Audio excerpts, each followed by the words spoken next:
ایک گزارش میں نے علامہ حجت اسلام المسلمین سے دستبستہ کرنی ہے آپ حضرات کی موجودگی میں کہ آئندہ بھی اگر سب کا فرمائیں تو آپ کی عنایت ہوگی، ہم آپ کی زندگی کے لیے دعا کریں گے، آپ کی مہربانی ہے۔ اب بلا فضل کتاب کی دعوت دے رہا ہوں علامہ حجت اسلام المسلمین علامہ سید شاہ صاحب حسین نقوی اور کراچی۔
الحمد لله الذي لا يبلغ مدحته القائلون ولا يحصي نعماءه العادون ولا يعدي حقه المجتهدون، الذي ليس لصفته حد محدود ولا نعت موجود ولا وقت معدود ولا أجل ممدود، فترى الخلائق بقدرته ونشر الرياح برحمته، الصلاة والسلام على الرسول المسدد المصطفى الأمجد المحمود الأحمد سيدنا ومولانا ومولى الكونين جد الحسن والحسين وعلي والقاسم محمد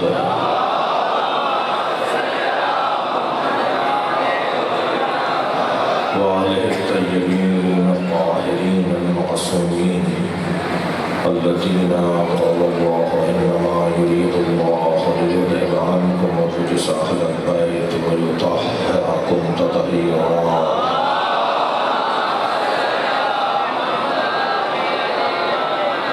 ولعنة الله على أعدائهم أجمعين من يوم عداوتهم إلى قيام يوم الدين.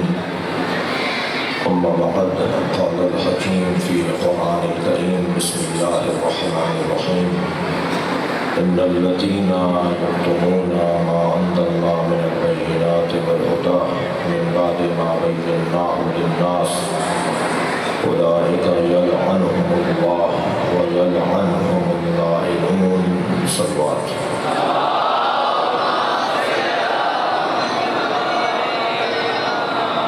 شیخ برادران اور جناب مربت شاہ کی مرحومین کی مغفرت، حاضرین مجلس کے مرحومین کی مغفرت کے لیے بلندتر صلوات.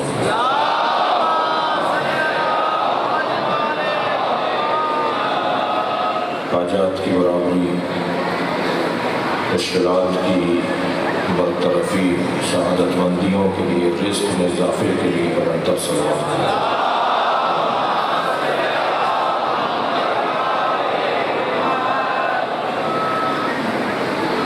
جتنے بھی بیمار مومنین مومنات جہاں کہیں بھی مریض ہیں، آپ کے ذہنوں میں بھی جو آپ کے عزیز اعزہ ان سب کی شفائی کلی کے لیے بلند تر سلوات۔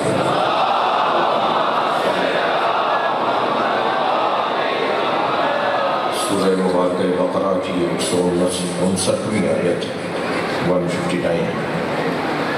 اللہ اپنے اس کلام میں کچھ لوگوں کی مذمت کر رہا ہے، اور خود بخود جب کسی کی مذمت ہوگی تو اس کام کے نہ کرنے والے کی تعریف ہوگی۔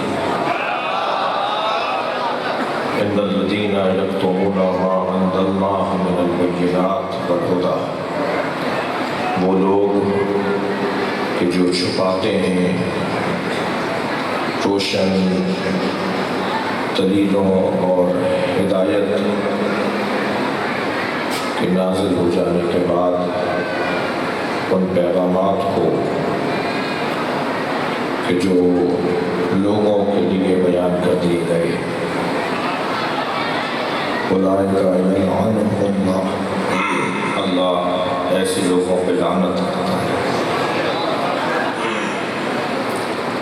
اللہ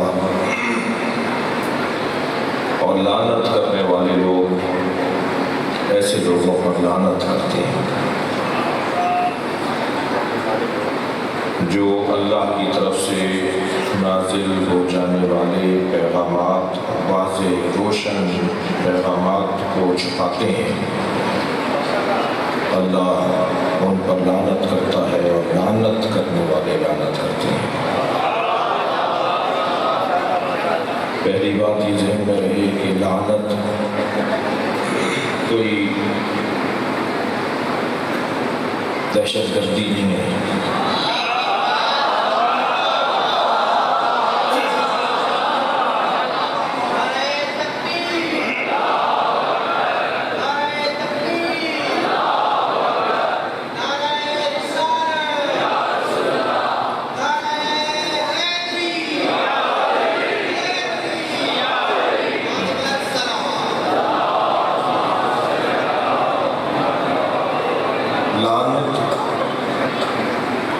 عدم برکت کو کہا جاتا ہے۔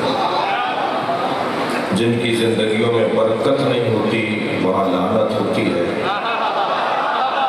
اور جن کی زندگیوں میں رحمت ہوتی ہے وہاں سلامتیاں ہوتی ہیں۔ لعنت ایک ایسا لفظ ہے جس سے کچھ لوگوں کو چڑ ہے اور کچھ لوگوں کو بڑا پیار ہے۔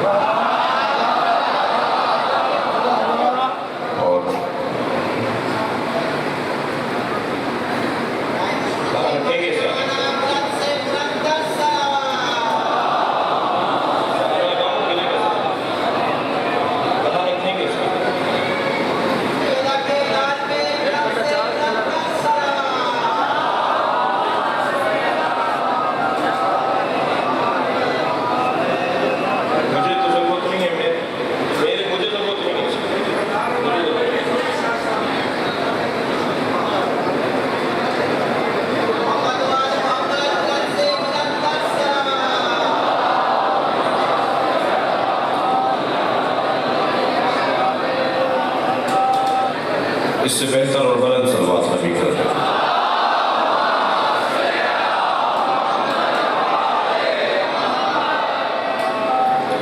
توجہ میری طرف ہے آپ پر۔ اس مجلس میں ہم 3 کام کرتے ہیں، اور یہ تینوں کام وہ ہیں جو اللہ بھی کرتا ہے۔ میں یوں کہہ دوں کہ یہ 3 کام ایسے ہیں جو اللہ کے لیے اس کی ہدایت کا عنوان ہے، ہمارے لیے عبادت کا عنوان ہے۔ اللہ جب کرتا ہے تو اس کی طرف سے وہ ہدایت ہے، اور جب ہم کرتے ہیں تو ہماری وہ عبادت ہے۔ پہلا کام جو اللہ کرتا ہے بے عنوان ہدایت، اور ہمیں حکم ہے کہ بے عنوان عبادت انجام دیں، وہ محمد و آل محمد پر صلوات ہے۔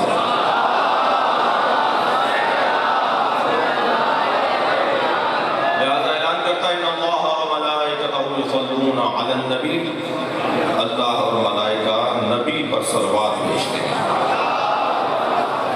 قرآن قانون کی کتاب ہے، قرآن اصولوں کی کتاب ہے. صرف نبی پر صلوات بھیجی جاتی ہے. کچھ لوگ ہیں جو صرف قرآن سے بات کرنا چاہتے ہیں، لہذا وہ صرف نبی پر ہی صلوات بھیجتے ہیں اور آل نبی کو شامل نہیں کرتے، اس لیے کہ یہ حدیث میں آیا ہے کہ نبی نے فرمایا مجھ پر دم بریدہ صلوات نہ پڑھا کرو،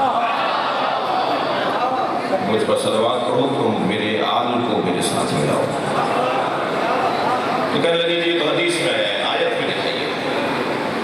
آیت میں تو صرف اتنا ہے ان اللہ و ملائکتہ یصلون علی النبی، اللہ اور ملائکہ نبی پر صلوات بھیجتے ہیں. تو صرف ہمیں آیت ہی دکھائی جائے. تو میں ان لوگوں سے تو باتیں کر کے آگے بڑھوں گا. پہلی بات تو یہ کہ حسبنا کتاب اللہ کا دعویٰ جو بھی کرے وہ پہلے اپنا چہرہ آئینے میں دیکھے.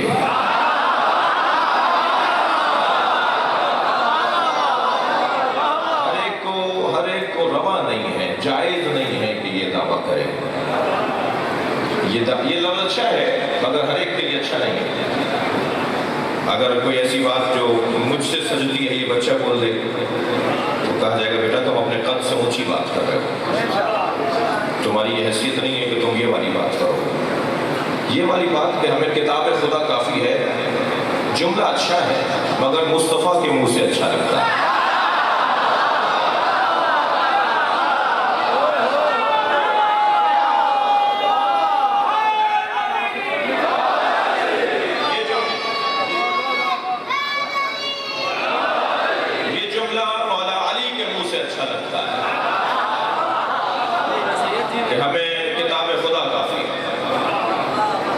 ہر ایک کے منہ سے جملہ اچھا نہیں لگتا. اب جن لوگوں کو ہے کہ جی ہمیں صرف کتاب خدا کافی ہے، میں ان سے مخاطب ہوں کہ 2 رکعت نماز فجر واجب ہے، قرآن میں دکھاؤ. 4 رکعت نماز ظہر واجب ہے، قرآن میں دکھاؤ. مغرب کی تم 3 رکعت پڑھتے ہو، قرآن میں دکھاؤ. میرے بھائی ماہ رمضان میں تراویحاں پڑھتے ہیں، قرآن میں دکھائیں.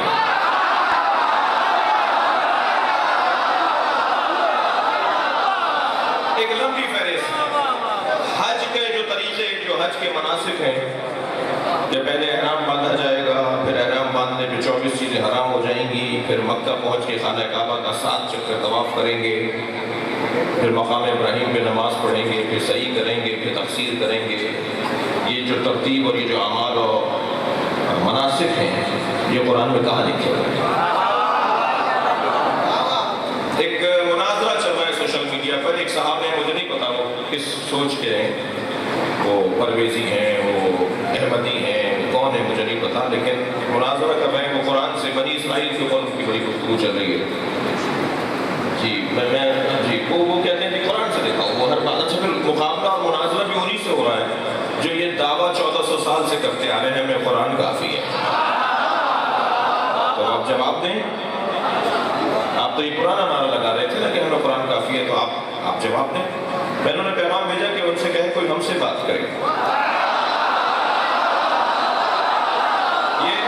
یہ اس مکتب سے تعلق رکھنے والے لوگ بتائیں گے جو یہ دعویٰ کرتے ہیں کہ ہمیں قرآن کافی ہے. میں پہلا موٹا سا سوال ان سے یہ کروں گا کہ تمہیں یہ کس نے بتایا ہے کہ یہ قرآن اللہ کا کلام ہے؟ تم پر آیا تھا فرشتہ جبرائیل نے آ کے تمہیں بتایا تھا کہ قرآن ہے. نبی نے کہا ہے کہ یہ قرآن ہے، اسی کو حدیث کہا جاتا ہے. صلوات پڑھیں گے محمد و آل محمد.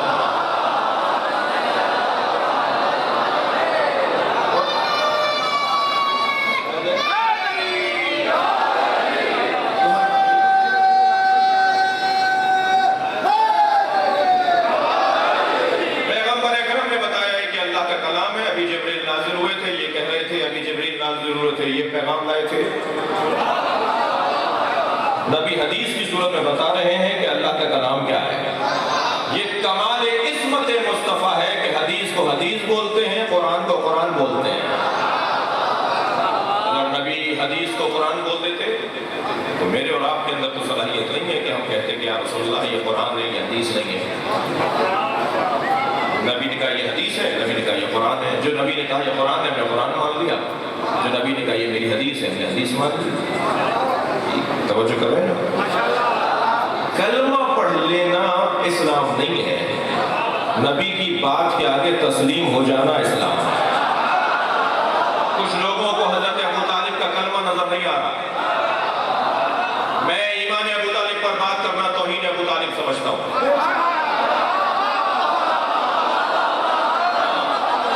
ایمان ابو طالب پر بات نہیں ہونی چاہیے، عظمت ابو طالب پر بات ہونی چاہیے۔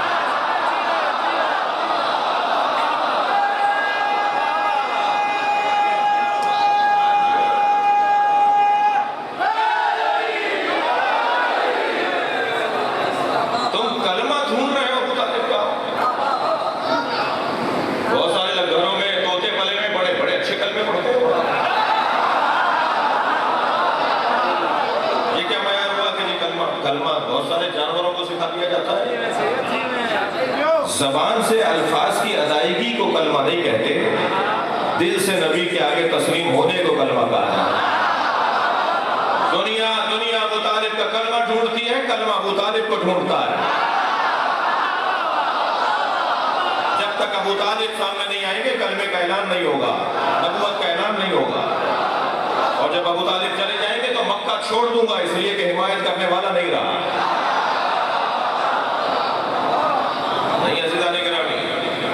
بہت سے لوگوں کو شوق رہتی ہے ہمیں قرآن سے دکھائیے، قرآن سے دکھائیے۔ قرآن سے ہمیں اللہ نے قرآن مصطفیٰ کے ذریعے دیا ہے۔ اگر قرآن کافی ہوتا تو پھر آپ پر آتا۔ یہ نبی پر آنا خود دلیل ہے کہ نبی کے بغیر قرآن سمجھ نہیں پاؤ گے۔ اور پھر اللہ نے تو بارہا جگہ جگہ الف لام میم، الف لام را، ترجمہ بھی وہی لکھ دیتے ہیں نیچے، الف لام را کا ترجمہ نیچے الف لام را، کاف ہا یا عین صاد کا ترجمہ نیچے، الف لام میم کا ترجمہ نیچے وہی۔ جو ترجمہ نہ کر سکتے ہوں وہ تفسیر کیا کریں؟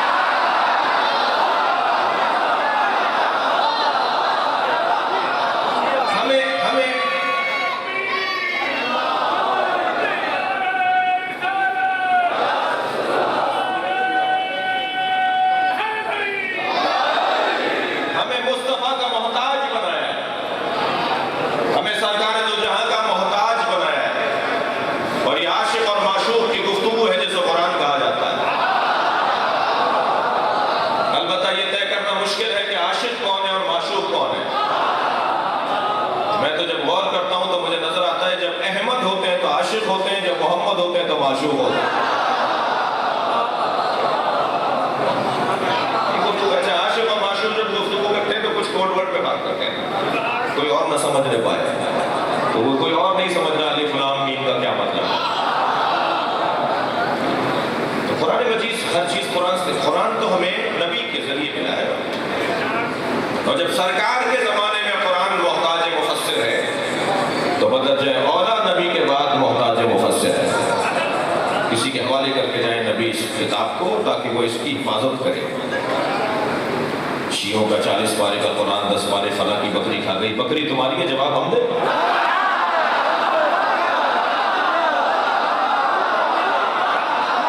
ہمارا اس بکری سے کیا تعلق ہے؟ اللہ کہہ رہا ہے میں نے نازل کیا، میں ہی حفاظت کروں گا، یہ کہہ رہے شیعوں نے کم کر دیا۔ اللہ کہہ رہا ہے میں نے نازل کیا، میں ہی حفاظت کروں گا، یہ کہہ رہے شیعوں نے کم کر دیا۔ معاذ اللہ کی طاقت سے زیادہ طاقت ہے شیعوں کی۔ مجال ہے کسی کی کہ اللہ کے کلام میں ایک میم، واو، فا، رے، جیم بھی کم کر سکے، ایک حرف بھی اللہ کے کلام میں کم کوئی نہیں کر سکتا، اس لیے کہ اللہ اس کا محافظ ہے اور اس نے اس کی حفاظت کا جو انتظام کیا ہے وہ اختتام مجلس میں آپ مصائب کے عنوان سے سنیں گے۔ یہ کربلا تحفظ قرآن کا نام ہے۔ قرآن کو ایسا محفوظ کر دیا میرے مولا حسین نے، کیا ہوگا؟ جب تک دنیا ہے، جب تک نظام موت و حیات ہے، کوئی قرآن کا ایک میم بھی کم نہیں کر سکتا۔ دقت چاہوں گا ایک کام اللہ کرتا ہے، صاحب جی اس میں تو صرف نبی کے اوپر لکھا ہے کہ میرے نبی کے اوپر صلوات بھیجو. تو نبی نے فرمایا نا حدیث میں کہ مجھے ایسی صلوات نہیں چاہیے جس میں میری آل کا ذکر نہ ہو. بغیر آل کے شامل کیے ہوئے مجھ پہ صلوات نہ پڑھو. اور آل کو بھی شامل کرتے وقت واؤ پر تجدید ہے. اب ایران عراق میں کیونکہ صلوات کو ایک نعرے کے طور پر مجاہد اور سپاہی جب نعرہ لگاتے ہیں تو وہ صلوات پڑھتے ہیں. صلوات ایک نعرے کے طور پر گرمانے کے لیے، جوش دلانے کے لیے، طاقت دینے کے لیے، ہمت بڑھانے کے لیے صلوات پڑھی جاتی ہے. تو جب آپ صلوات کو نعرے کے انداز میں پڑھیں گے تو پھر ایسے ہی ہوگا اللہم صلی علی محمد وآل محمد. لیکن بہتر جو اس کی ادائیگی ہے وہ یہی ہے اللہم صلی علی محمد وآل محمد. واؤ پر تجدید ہے، اس کو ملا کے پڑھا جائے. اللہ نہیں چاہتا کہ آل اور محمد کو اتنا بھی دور کرو. صلوات پڑھیں گے محمد و آل محمد.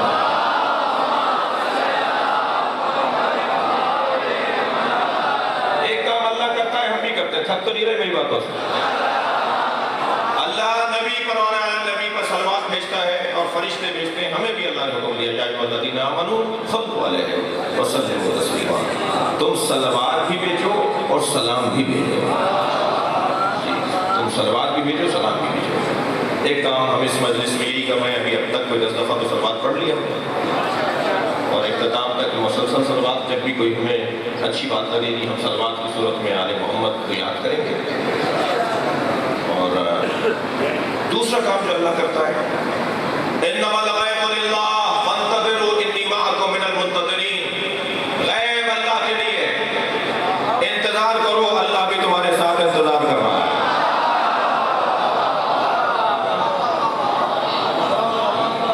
انتظار کرو انی معکم من المنتظرین، میں اللہ بھی تمہارے ساتھ انتظار کر رہا ہوں. ہم حکم الہی کے منتظر ہیں، وہ ہماری ہدایت کا منتظر ہے. ماحول اس قابل ہو جائے کہ اپنی آخری حجت کو بھیجے. یہ اللہ کے انتظار کو ہمارے ہاں بدا کا نظریہ کہا جاتا ہے. ہمارا ایک عقیدہ ہے بدا، حالات کی تبدیلی پر منحصر احکامات. حالات تبدیل ہوں گے تو احکامات بدلیں گے. اس کیفیت کو ہمارے ہاں ایک مخصوص عقیدہ ہے ملت جعفریہ کا، تشیع کا، وہ ہے ایک مخصوص عقیدہ ہے بدا. حالات کی تبدیلی پر احکامات منحصر ہیں. تم اس قابل ہو جاؤ گے کہ میں اپنی آخری حجت کو بھیجوں، منحصر ہے تمہاری بہتر ہونے پر، تمہارے آمادہ ہونے پہ میں اپنی آخری حجت بھیج دوں گا. بہت بڑا اجتماع ہے ماشاءاللہ، کل سے 2 برابر زیادہ لوگ ہیں. ایام بھی ایسے ہی ہیں. مجلس کے اختتام پہ ابھی آپ زیارت بھی کریں گے. مجھے اور آپ کو جتنا اللہ کا ہم شکر کریں کم ہے. ہم جس دروازے پہ بیٹھے ہیں اس سے اچھا دروازہ نہیں ہے. جو میرے درمیان جو کمزوریاں ہیں، توجہ ہے، ان کمزوریوں کو مجھے برطرف کرنا ہے. غیر مومنین کی نماز قبول نہیں ہوگی، مومنین کو نماز کی ضرورت نہیں ہے.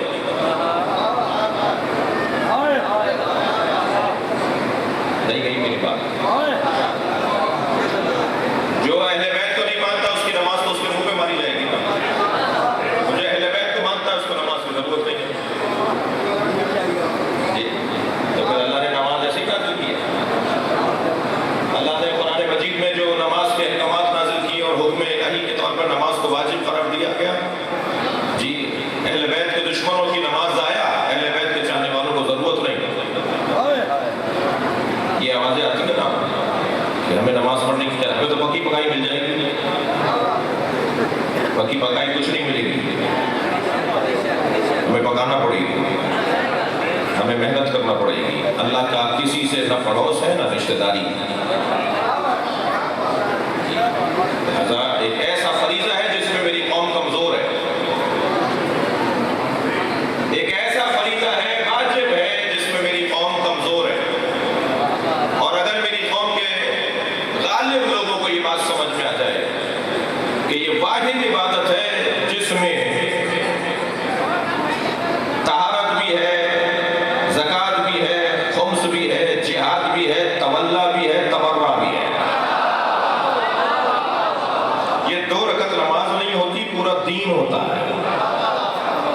سرکار نے یوں ہی نہیں فرما دیا الصلاۃ عمود الدین، نماز دین کا ستون ہے. سرکار نے فرمایا نا، مولا علی فرماتے ہیں الصلاۃ قرۃ عینی، نماز میری آنکھوں کی ٹھنڈک ہے. جب میرا کوئی شیعہ نماز پڑھتا ہے میری آنکھوں کو ٹھنڈک ملتی ہے. توجہ کر رہے ہیں آپ؟ اس میں ہماری قوم کمزور ہے. کچھ چیزوں میں تو، زیادہ تر چیزوں میں تو بہت آگے ہے اور بڑی مضبوط ہے، لیکن چند چیزیں ان میں سے ایک نماز کی کمزوری ہے. مسجد فریاد کرے گی، یہ مہاجرین کے امام بارگاہ میں جو مسجد ہے نا، یہ بھی فریاد کرے گی. مکی شاہ منہ چھپا رہے ہیں. ایک سلوات پڑھے گا محمد والے. قیامت میں توجہ ہے، یہ قیامت میں یہی مسجد نہیں بھائی اور بھی ہے. ابھی بیچارے اسی کے اوپر سارا نزلہ نہ گر جائے کہ آپ کی مسجد بھی شکایت کرے گی. جس مسجد میں لوگ نہیں جاتے، توجہ ہے، یہ شکایت کرے گی، فریاد کرے گی، یا اللہ میرے علاقے میں اتنے لوگ رہتے تھے مگر مسجد میں نہیں آتے تھے. میں ایک جملہ اپنی عقیدت بھرا جملہ کہہ رہا ہوں. ہم تو جب نماز پڑھتے ہیں نا تو ہر نماز کے عروج پر کربلا کو یاد کرتے ہیں، سجدگاہ کے بے صبر کے. جب شیعہ نماز پڑھتا ہے نا، سجدگاہ کے صبر کے کربلا پر پہنچتا ہے. ہماری نماز کا عروج کربلا کی یاد ہے. تھک گئے میری باتوں سے؟ ایک کمزوری ہماری آئی ہے. دوسری کمزوری کو بتا دوں، دو چار بسم اللہ کہہ رہے ہیں، ماشاء اللہ کہہ رہے ہیں، نہیں بول ہی نہیں رہے آپ، گھبرا کیوں رہے ہیں؟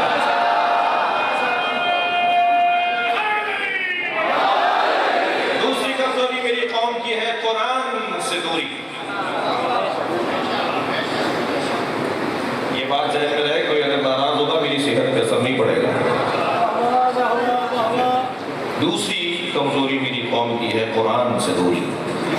پہلے ہم جب چھوٹے تھے نا، یہ لوگ جب چھوٹے تھے، ناصر بھائی جو ہمارے بھائی بچے میں، تو ہمارے ماں باپ اپنے گھر میں، ہمارے گھر میں کسی عالم دین کو ٹیوشن کے طور پر رکھتے تھے، وہ ہمیں قرآن پڑھانے آتا تھا. آج اس کی کمزوری ہے. آج بچے مسجد تو جا ہی نہیں رہے، گھر پہ بھی کوئی قرآن نہیں آیا. وہ جو مجموعی بات کر رہا ہوں، جن کے ہاں آتا ہے وہ تو بہت اچھے لوگ ہیں، وہ خیال کر رہے ہیں. خدا کے لیے میں امام حسین کا واسطہ دے رہا ہوں. حسین نے سر کٹوانے کے بعد بھی قرآن نہیں چھوڑا. قرآن کی تلاوت نوکے نیزہ پہ کی ہے میرے مولا نے. اپنے بچوں کو قرآن پڑھوائیے، اپنے مطلب کے لیے پڑھوا لیجیے، اپنے مفاد کے لیے پڑھوا لیجیے کہ جب بچہ قرآن پڑھتا ہے تو اللہ کہتا ہے میں اس کے ماں باپ پہ عذاب نہیں نازل ہوگا، یہ میرا کلام پڑھ رہا ہے. فرمائی ایک کام جو ناراض تو نہیں ہو، ایک سلوات پڑھے ذرا محمد والے.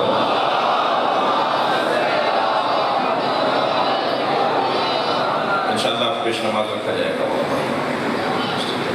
آپ پیش نماز رکھیں چاہے کوئی بھی نہ آئے نماز پڑھنے. مسجد خود بلائے گی. جب جماعت ہوگی ہوگی نا، ایک آدمی بھی پیچھے پڑ رہا ہوگا، خود بخود لوگ آئیں گے. آج دو آئیں گے، کل چار آ جائیں گے. ایک وقت آئے گا کہ آپ کی جگہ تنگ پڑ جائے گی. عزیزان گرامی، ایک کام اللہ کیا کرتا ہے، انتظار کرو، میں بھی تمہارے ساتھ انتظار کر رہا ہوں.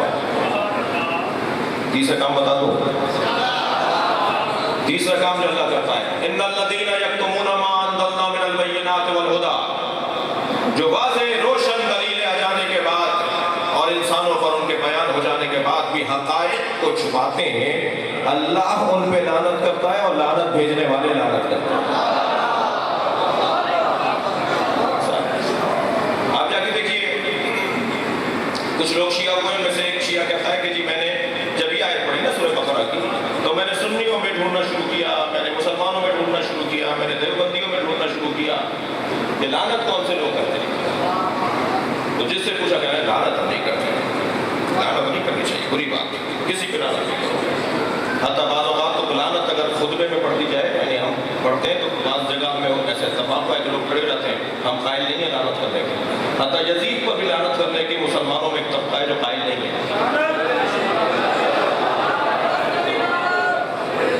تو وہ کہنے جی میں ڈھونڈ رہا تھا کہ یہ کون لوگ ہیں جو قرآن کہہ رہا ہے اللہ لعنت کرتا ہے اور لعنت کرنے والے لعنت کرتے ہیں.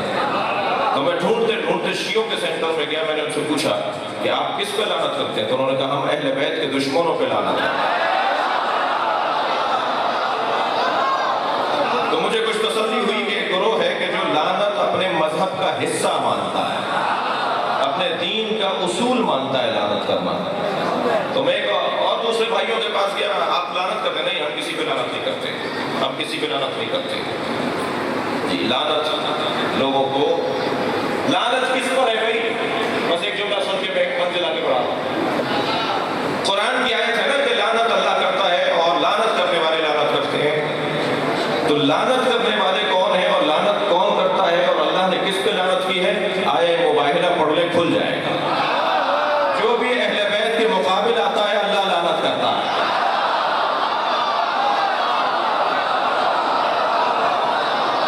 ومن حاجك من بعد ما جاءك من العلم فقل تعالوا ندعو أبناءنا وأبناءكم ونساءنا ونساءكم وأنفسكم ثم نبتهل ونجعل لعنة الله على الكاذبين.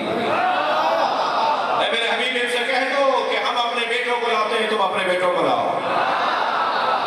توجہ چاہوں گا, تھک کر نہیں سنیں گے. میں اپنی مجلس کو ایک منزل تک لے جا رہا ہوں. ہم اپنی بیٹیوں کو لاتے ہیں, تم اپنی بیٹیوں کو لاؤ.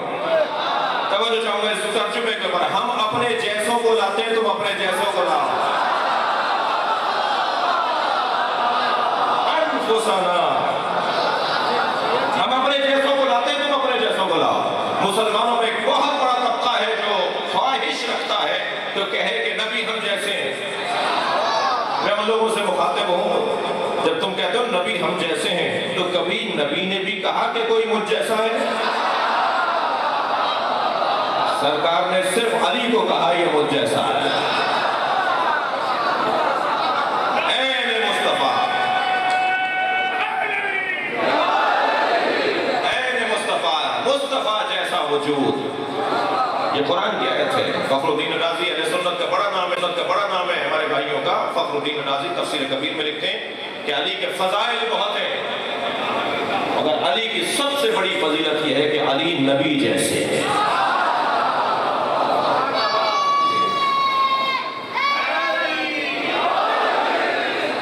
تھک تو نہیں رہے میری بات سے.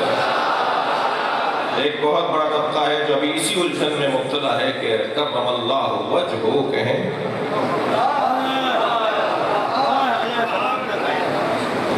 اللہ کا کرم جس کے چہرے پر, کرم اللہ وجہہ, یا علیہ السلام کہیں یا رضی اللہ تعالیٰ عنہ کہیں.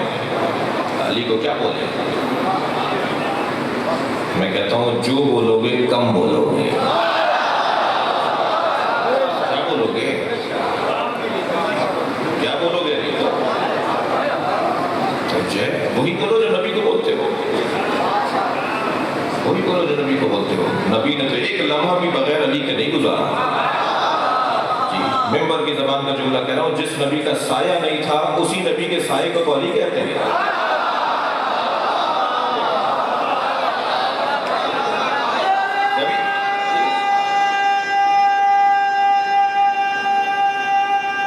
ماشاءاللہ. کبھی کسی لمحے نبی نے علی کو اپنے آپ سے دور نہیں کیا. میں تو سرکار اور مولا علی کی نسبت پر جب غور کرتا ہوں تو میں اس نتیجے پر پہنچا ہوں کہ ساری زندگی نبی نے دو ہی چیزیں پہنچائی ہیں, یا اللہ پہنچایا یا علی پہنچایا. یا معرفت پروردگار کروائی ہے یا معرفت علی. تم عقیدہ توحید بے روح پاؤ گے جب تک کہ عقیدہ ولایت علی نہیں ہوگا. یہ طے ہے, یہ طے ہے. عزیزان گرامی, بحث یہ ہے کہ لعنت کرنے والے کون, کن پر اللہ لعنت کرتا ہے؟ اور لعنت کرنے والے لعنت کرتے ہیں جو حق چھپاتے ہیں. حق نہیں چھپاؤ. یہ بین اس بچے کا ہے, دوسرے بچے نے چھپا دیا کہ نہیں یہ اس کا نہیں ہے. یہ بھی حق چھپانا ہے. وہ گھر فلاں بھائی کا تھا، دوسرے کا نہیں، فلاں کا نہیں ہے، گواہی نہیں دی، یہ بھی حق چھپانا ہے۔ لیکن سب سے بڑا حق چھپانے کا مصداق علی کی ولایت چھپانا ہے، مولا کے فضائل چھپانا ہے، مولا کی بات کرتے وقت منہ ٹیڑھا کرنا ہے۔ بہت سارے لوگوں کے منہ ٹیڑھے ہوتے ہیں جب مولا کی بات آتی ہے۔ یہاں تم اپنے ہاتھ سے اپنا منہ ٹیڑھا کر رہے ہو، قیامت میں اللہ ٹیڑھا کرے گا۔ ہمیں پریشانی کس بات کی ہے؟ میں ایک بات کر چکا ہوں، کل سے وہ کلپ بہت چل رہا ہے، میں دوبارہ اس کی تکرار کر رہا ہوں۔ لوگ کہتے ہیں جی بہت سارے سنی تو شیعہ ہوتے ہوئے دیکھے، مگر شیعوں کو سنی ہوتے ہوئے نہیں دیکھا۔ میں نے کہا جی میں نے بہت سارے شیعوں کو سنی ہوتے ہوئے دیکھا۔ ایک صاحب تعجب سے کہنے لگے مولانا کس کو دیکھ لیا؟ میں نے کہا ہمارے وہ 21ویں گریڈ کے افسران، وہ ہمارے پولیٹیشنز، وہ ہمارے وزراء، وہ ہمارے افسران، وہ ہمارے سیکریٹریز، جب چاہتے ہیں ہاتھ باندھ لیتے ہیں۔ میں نے ایسے ایسے شیعہ سنی ہوتے ہوئے دیکھے۔ تمہیں پریشانی کس بات کی ہے؟ تم مولا کے نام لینے پر شرمندہ ہو؟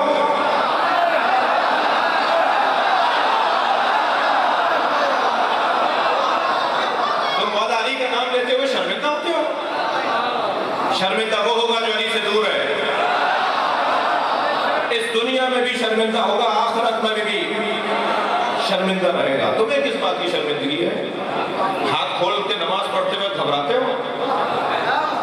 میرا بھائی مجھ سے پوچھ رہا ہے کہ ہاتھ کھول کے نماز کیوں پڑھتے ہیں؟ میں تم سے پوچھ رہا ہوں تم باندھ کے کیوں پڑھتے ہو؟ میں ہی کیوں جواب دیتا رہوں؟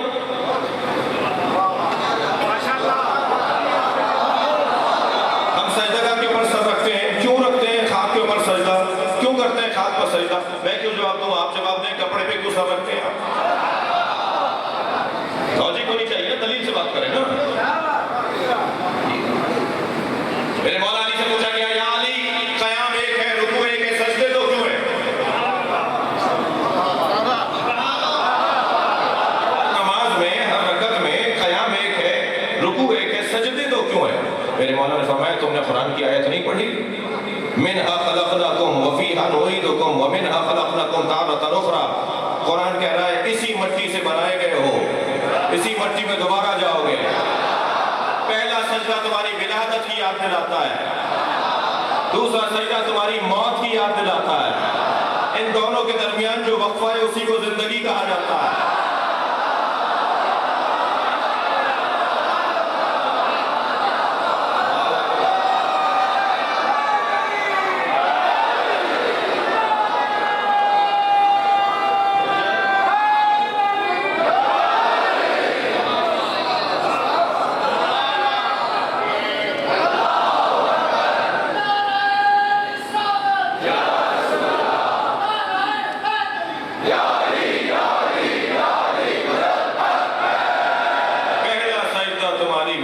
تم مٹی سے بنے ہو،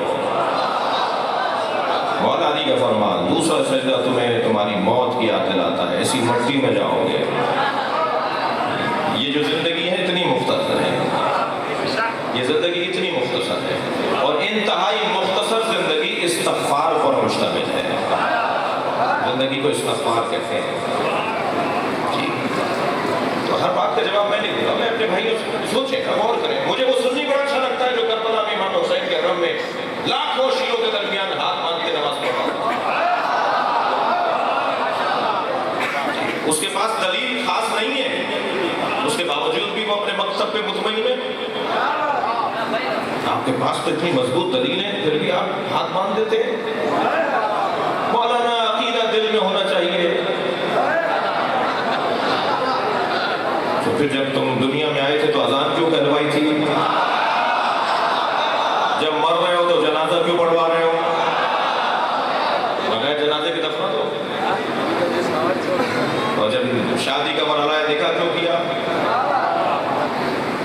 نہیں، اصول ہے، قاعدے ہیں، قوانین ہیں۔ میں اپنے شخصیات سے گزارش کروں گا ہمت کریں، حوصلہ کریں۔ آج تو کوئی چیز ڈھکی چھپی نہیں رہی، حقائق کھل رہے ہیں،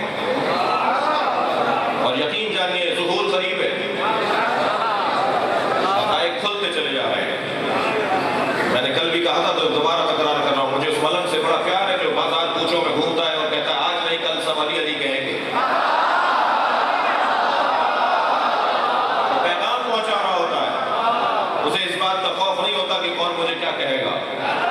مجھے اسے بس یہ یقین ہوتا ہے جو کہہ رہا ہوں وہ سچ کہہ رہا ہوں.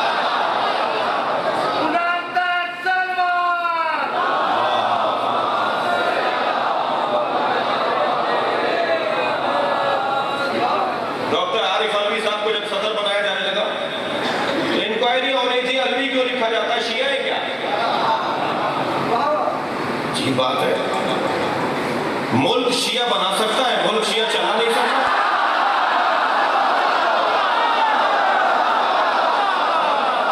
سلوات پڑھیں گے محمد و آل محمد.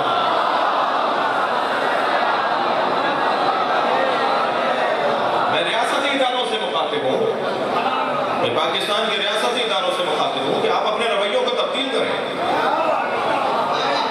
آپ اپنے رویوں کو تبدیل کریں. اگر ہم سانس لینا چھوڑ دیں نا تو پاکستان کا دم گھٹ جائے گا. ہم نے اس ملک کو یہاں تک پہنچایا ہے, جتنے جنازے ہم نے اٹھائے اتنا کوئی اور اٹھاتا تو توبہ کر لیتا اپنے مذہب کا نام لینے سے. جی بہت کچھ کہا گیا, بہت کچھ لکھا گیا, بہت کچھ پاکستان کی دیواروں, ٹرینوں, بسوں, بس اسٹاپس, ایئرپورٹس, جی ریلوے اسٹیشن, کیا کچھ غلیظ نعرے نہیں لکھے گئے اس ملک کے اندر. اور یہ کوئی پہلی دفعہ ہوا تھا؟ ایسے دسیوں مرتبہ ہوتا رہا, مگر ہم کاروان بڑھاتے رہے.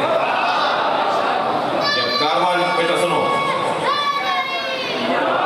جب کاروان چلتا ہے نا, توجہ ہے, جب کاروان چلتا ہے تو سگان راہ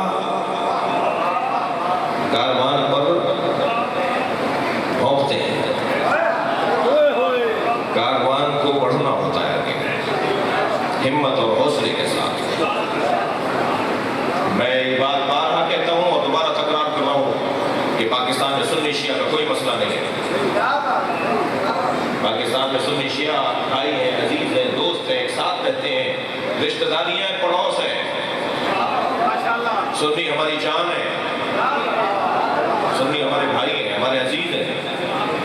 جی سنی شیعہ کا مسئلہ ہی نہیں ہے پاکستان, ایک مخصوص ذہنیت کا مسئلہ ہے, ایک مائنڈ سیٹ کا مسئلہ ہے, ایک مخصوص ذہنیت کا مسئلہ ہے.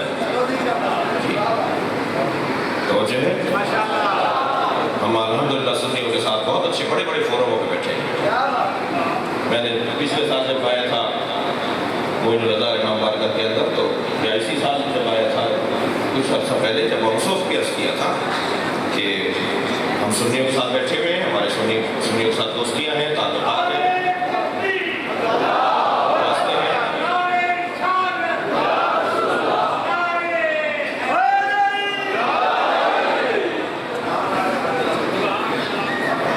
یہ بتانے کے اہل سنت ہے, تو یہ تو حسن ہے نا اس مجلس کا. یہ کس نے کہہ دیا کہ ہماری ہے کربلا؟ حق بات تم کہو تو تمہاری ہے کربلا.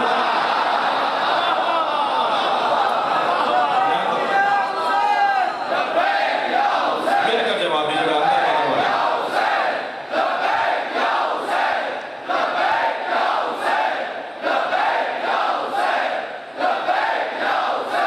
صلوات پڑھیں گے محمد و آل محمد. پاکستان میں سنی شیعہ مسئلہ نہیں, ایک مخصوص ذہنیت کا مسئلہ ہے اور نفرت پھیلانے والوں کی بات ہے. میں تو بہت واضح ہوں اور ہماری دوستیاں ہیں, ہمارے تعلقات ہیں. اختلاف اور ہوتا ہے, جھگڑا اور ہوتا ہے. اختلاف صحیح بھائیوں میں بھی ہوتا ہے, اختلاف عزیز و قارب میں بھی ہوتا ہے, اختلاف سنی میں بھی ہے, اختلاف شیعہ میں بھی ہے. اختلاف اور ہے, جھگڑا اور ہے. ہمارا کوئی جھگڑا نہیں ہے. مجھ سے بڑا پیار ہے, مجھے ان سے بڑا پیار ہے مولانا طارق جمیل صاحب سے, بریلوی علماء سے بھی مجھے بڑا پیار ہے. پچھلے دنوں جب میں یہاں گیا تو بہت اچھی گفتگو رہی, امت کی خیر و صلاح کی مشورے ہوئے. کچھ کمزوریاں میری قوم میں ہیں وہ مجھے دور کرنی ہوگی, کچھ کمزوریاں ان کی قوم میں ہیں انہیں دور کرنی ہوگی. کل قیامت میں اللہ ہم جیسے لوگوں سے پوچھے گا نا, لیکن لہذا ہماری ذمہ داری بنتی ہے.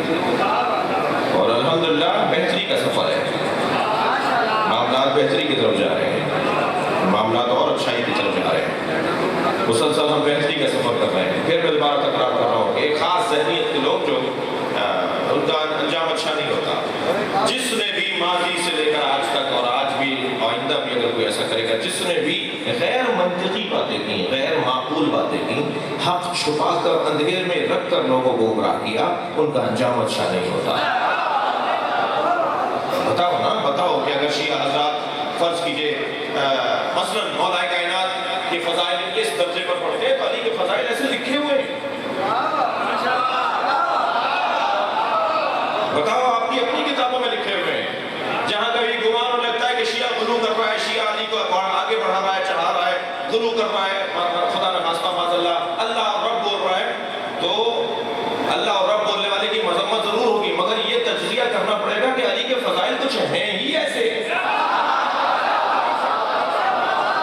ہم کہاں لے جائیں ان باتوں کو؟ یعنی کچھ نہیں, ایک طویل مولا کے فضائل کی فہرست ہے کہ جس پہ عقل دنگ رہ جاتی ہے. کیا بولے علی کو؟ حقائق ہیں, حقائق ہیں. پیغمبر جب معراج پر تشریف لے گئے, تھک تو نہیں رہے میری باتوں سے, جب سرکار معراج پر تشریف لے گئے تو جو حجاب برائے حجاب سے جب آواز آنے لگی تو علی کے لہجے میں اللہ بول رہا تھا. اب کسی کے ہدف سے اگر یہ بات نہیں اتر رہی, سنی شیعہ نے اس بات کو لکھا ہے کہ اللہ جب بول رہا تھا علی کے لہجے. اچھا, کسی غیر مانوس نامعلوم لہجے میں بات کرے تو ٹھیک ہے, اور جیسے میں نے کہا علی کے لہجے میں بات کر رہا تھا شرک.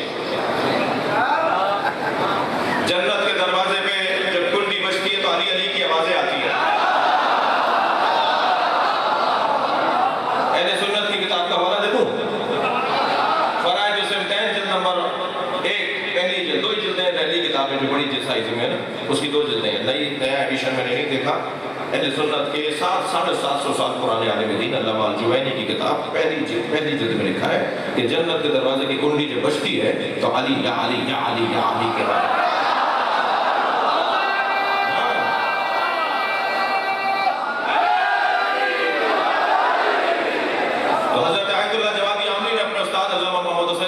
سے پوچھا, استاد اس حدیث کو کیسے سمجھیں گے کہ جنت کے دروازے پہ علی علی کی صداؤں کی آواز آتی ہے؟ تو بے ساختہ انہوں نے کہا جس کے گھر جاؤ گے اسی کا تو نام لو.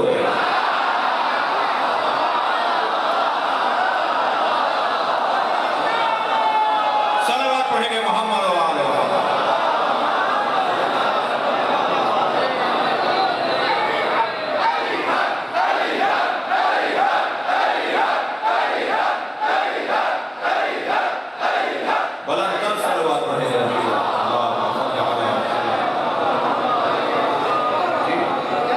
اب یہ روایات, ان روایات کو کیا کریں گے؟ حضرت ابو ذر غفاری نے کہا یا رسول اللہ مجھے کوئی راز کی بات بتائیے. حضرت نے فرمایا سامنے جو حجرہ اس میں چلے جاؤ, وہاں تمہیں راز ملے گا. صحابی پیغمبر ہیں, نبی سے راز مانگ رہے تھے. حضرت فرماتے ہیں کہ میں جب حجرے میں گیا تو میں نے دیکھا علی سجدے میں ہے. میں قریب بیٹھ گیا کہ سنوں پڑھ کیا رہے, تو فرما رہے تھے اللہم اغفر شیعتی خاطئین من شیعتی بحق محمد. یا اللہ میری گناہگار شیعوں کو بحق مصطفیٰ معاف کر. علی سجدے میں اللہ سے کہہ رہے میرے گناہگار شیعوں کو مصطفیٰ کے صدقے میں معاف کر دے. کہنے لگے میں باہر نکلا تو نبی سجدے میں تھے. قریب بیٹھ گیا تو فرما رہے تھے اللہم اغفر خاطئین من امتی. یا اللہ میرے گناہگار امتیوں کو معاف کر دے بحق علی.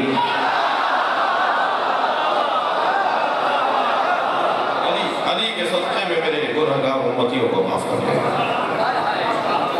یعنی نبی